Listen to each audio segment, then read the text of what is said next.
We are always looking for big signs that our business is working. A viral post, a huge launch, or a flood of sales. But growth usually whispers before it shouts. If you're only looking for big wins, you might be missing the green lights telling you to keep going.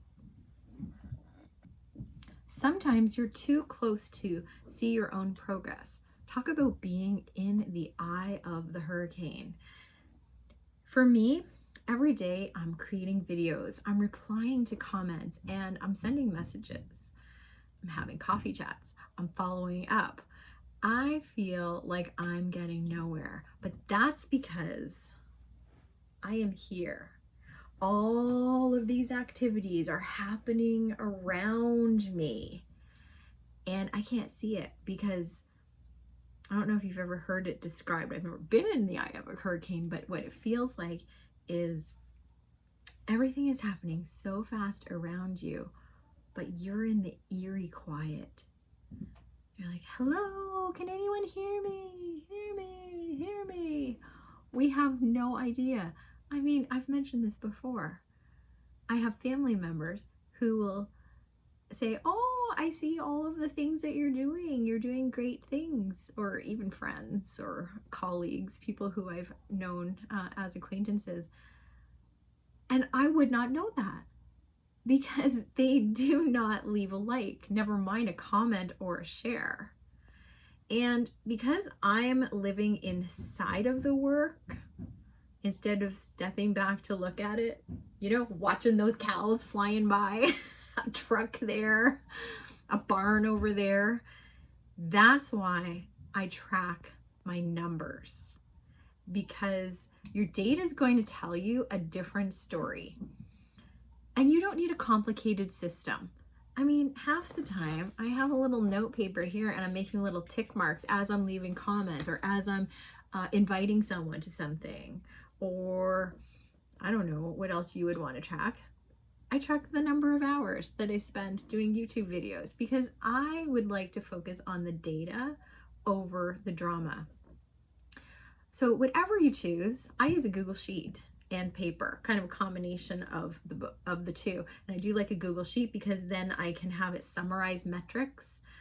Alex Hormozy has us doing 100 actions a day. I was listening to his $1 Million Offers audiobook on Spotify, and I just heard about that concept.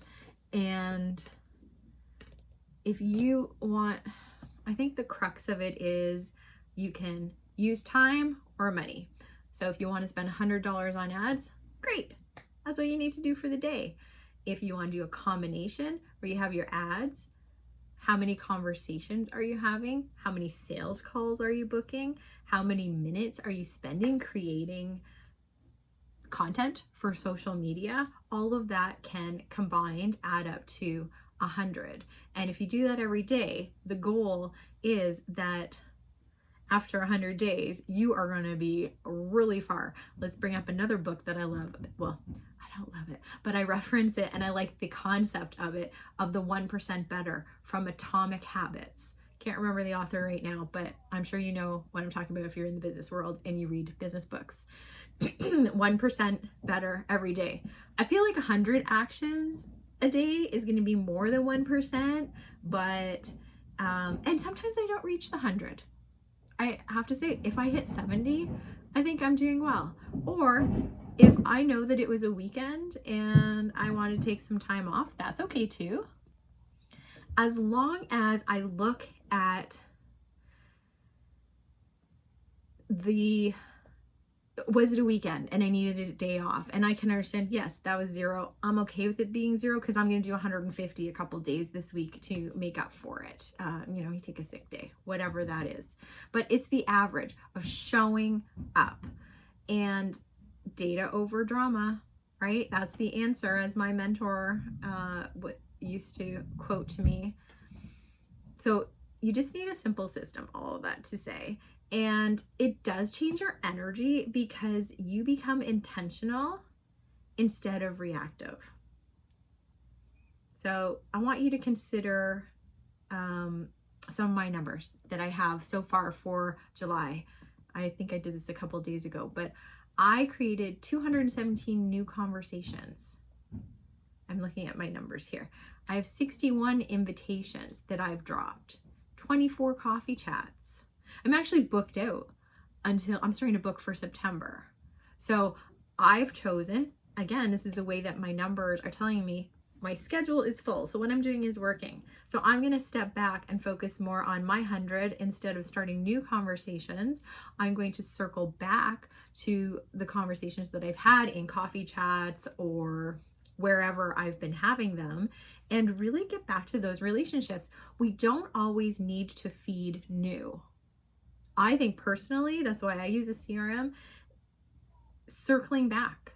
I met with someone today and I was just saying, yeah, and you can bet in about 2 months, if I haven't heard from you, naturally in something, I'm going to come back and say, hey, can you believe it's been 2 months? Because it goes by really fast. You think, oh, I just met with Susan.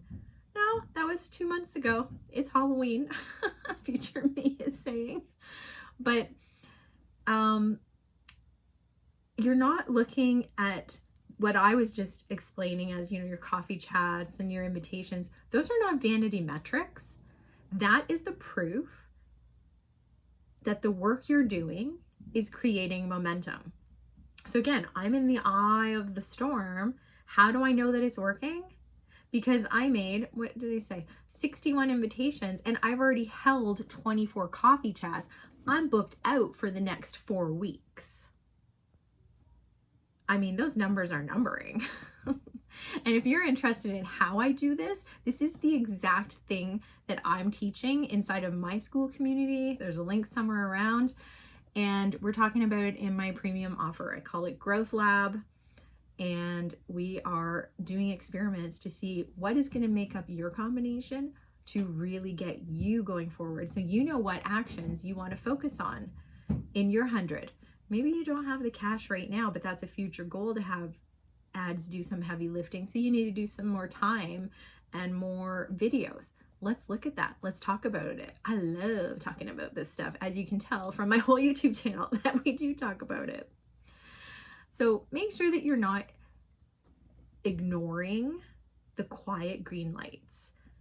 This is, you're opening up your notifications and people are replying to your messages. People are taking you up on your chats, or as I was mentioning, even though they don't like it, as in they like it, but they're not, giving it a heart or tapping on it. When someone's saying, I've been watching your videos, or someone understands your offer before you've even finished explaining it, that's how you know that you are on the right track. Talk about, going in the right direction. I see you everywhere. Okay, I actually had to scale back because in school, how it works is if you're following someone, then any of the groups that you're in together, you will see their posts. Well, we happen to be in about 4 of my active groups together. And because I post frequently in other places in addition to my own, they were seeing everything. So I was like, okay. So, I scaled, I altered. It was good feedback, but talk about feeling like it's working because I was visible. And I think the comment was really funny. And this person was saying, yeah, at first I thought, what the hell, this is spam. But then I looked and they were legitimate, value posts. How are you doing that? Can you do that for my community? And that's how I knew, okay, I need to start teaching this. I need to show people how I'm doing it because, part of that conversation was, can you do this for my community? Well, I could, but I am not the expert on the subject. And to me, there is gold in those conversations that I'm having. That's how I created my community. I realized, there was a gap in the market where people were telling them, I network on Wednesdays, and the host often will say, and that's how you need to follow up. That's why you need to book a coffee chat. But nobody is showing anyone, except moi, now that I have heard this over and over, but people are like, but how do I do that? So we're digging into the how, building a system around it. I've obviously proven that the system I'm using is working. And we're just talking about like, how do you get in the rooms where your people are? How do you know if that's even the right room? You had to give it a little bit of a test. So, when people are starting to ask you, how do I sign up? Again, that's another marker. It's another green light. It's telling you that your message is becoming clearer. And even inside of my coffee chats, I'm pulling my paper. I'm like, can I just, I've refined how I'm using them as a focus group. I've refined how I'm explaining it. Can I read it to you, or, practice saying it to you? And, can you tell me how I could position it if it's not a hell yeah? Yeah, it's great if they sign up, but that's not my intention. Like, what would make it a hell yeah?